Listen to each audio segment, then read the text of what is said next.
There's a lot of waiting when it comes to surfing. A lot of surfers out there, they'll catch anything. And they don't have any energy left to catch the wave that was meant to be caught. Which wave is the one worth all your energy? And I think maybe a relationship with God's sort of like that. In a sense, it's terrifying, but it's probably the most exciting thing you can ever do.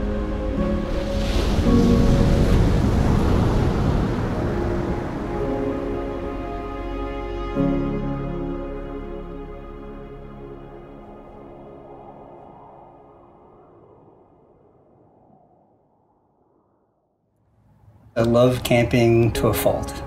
The canoeing, the rock climbing, the backpacks. When you actually have campers rock climbing, for them maybe just to go up 1 foothold is like a big deal. Because you know the gear works, so you know it's designed to carry 2,000 pounds per square inch. So technically in your head, you know everything works. It's totally different when you're the one climbing and you're on the rock and you're kind of bent over backwards. You're yelling back to your buddies that you got me. And one kid came to know the Lord that way, where our goal for him was just to get this high off the ground, but he was terrified. Like he was like screaming, "I'm gonna die like right now." And he finally went that high. And all the other kids went nuts. But later in the trip, he made a connection that God had made the ultimate sacrifice and provided the ultimate safety, security for him. And when he came to know the Lord, this moment of, again, on the Flambeau River, you have mist coming down both the North and South Fork where they met, professed his faith, and then the Northern Lights came out. And all that happened. It was like, from that point forward, it was just like another stepping stone of seeing God doing some amazing things. But I could talk about camping all day. Camping, ministry, it was kind of like my spiritual sweet spot. Like I was out of doors, I was in God's creation, seeing God do things. To be out around the campfire, along the river, on the rock, slow down and think about God and what He wants and how to encourage people to do the same. We had a camping conference where all the Christian camps get together, and the one sermon that Joel Stoll had preached was really, it was the thing that really set me off in my head of like, oh. He preached out of the book of Revelation, where he says they have forgotten their first love. For them, it was ministry had totally taken the place in front of God. And as soon as he said that, I thought, oh my gosh, that's me. Put me in a boat, put me in a canoe, put me in a rock, let me witness to kids, adults. I don't care. I mean, I'm good at this. I can do this, you know. And at that point, it's like God had asked me that question, Ducky, if I took this Camp Forest Springs ministry away from you, would you still love me? And it was right there in that seat where I knew no.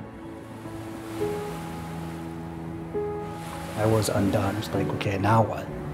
What do I need to do to let go? Where you're first and this is, it doesn't matter where this is, if this even doesn't happen anymore. That was like God saying, okay, I'm gonna prune you, but I'm not gonna let you know when. But then 3 years later, here's the prune snip. And now what? When you actually get pruned, it's not fun. He didn't do it with evil in mind or to be hurtful. He was doing it because he loves me. And sometimes that can be really confusing, knowing that this is the thing I love, and God says you have to take that away because now it's become a bad thing for you.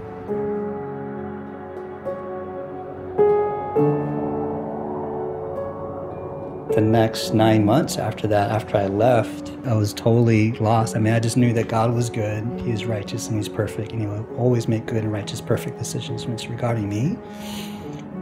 But I didn't feel like it. I felt lost.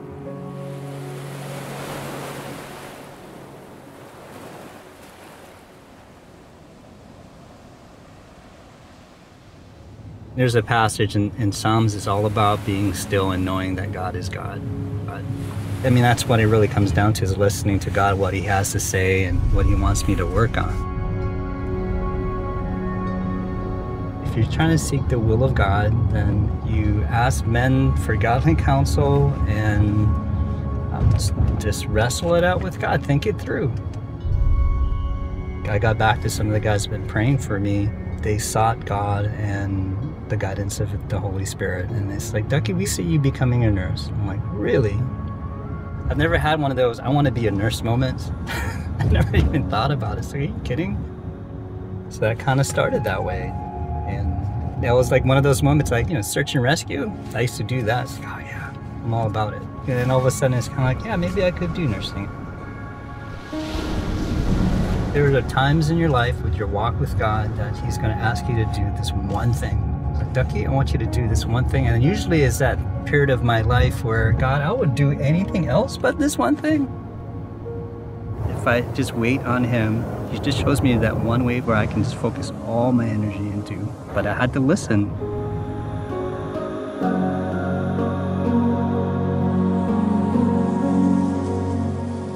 That first month that I was a nurse, it seemed like every patient I had either coded or died.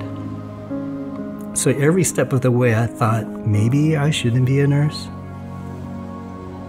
And at that point, it's like, God, really? Without that experience, I wouldn't be the nurse who I am today, because I understand what it is to fail. Maybe the very thing you may look at as failure is not necessarily failure, but the very thing He needs for you to go through to see the person He is. I mean, who knew that He was going to key you? I mean, I did not understand this is exactly what I've been created to do. It's to help people. I was so worried about what I needed to do when I actually needed to worry about, am I connecting with God? If I respond to God, period, all that other stuff takes care of itself.